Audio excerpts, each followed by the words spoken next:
Ayun, ano po? Magandang araw po sa amin lahat. Ayan po, iba na.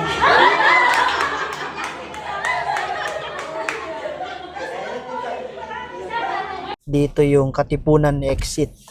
Paakyat ng Quezon City. Paakyat ng UP Town Center. Let's go. Biyahe muna tayo, guys. Yun, oh, ganda dito, oh. Puno na puno, oh. Pwede ka dito maglakad-lakad.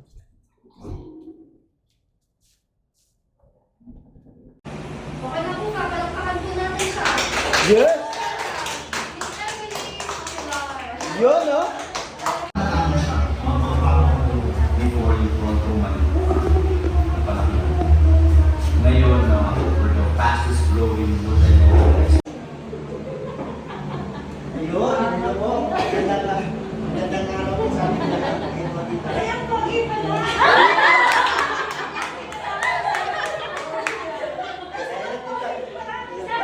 Sana daw si Maui dito sa Okay na, no? So anyway, actually tapos na po tayo. I'm sure na-explain na po ni Ma'am Evelyn, no? Napaliwanag na ako.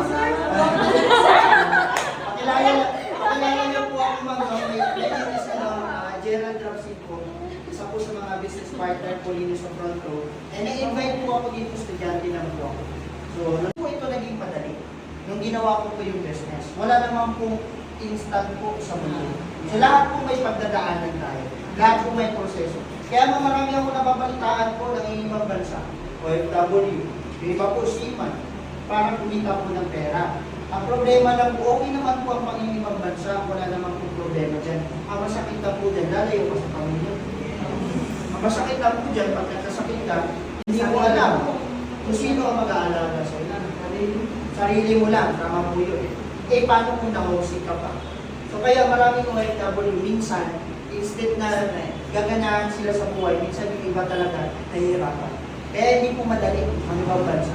Lalo na kung naranasan mo na before, napakahirap. Napakahirap. Ang problema lang po minsan, hindi nakakaipon. Kasi nga po, padala ang nangyayari. Yung pera po, nagagastos po sa ibang bagay. Naku, ang 44. Bakit? Yung Friday, di mo kayang pigilan mo. Every week po may Friday. Sabi nga ni Evelyn, kahapon Friday, kitaan na naman. Di ba, bilang ka lang ng 6 na araw, Friday na naman. May check-in na naman. Di ba, ipag nag-work ka pa dito, ma'am, 88,000, wala pa ako, boss. Bakit? Boss ko sarili ko. Hawak ko oras ko. Wala naman ako time in time out.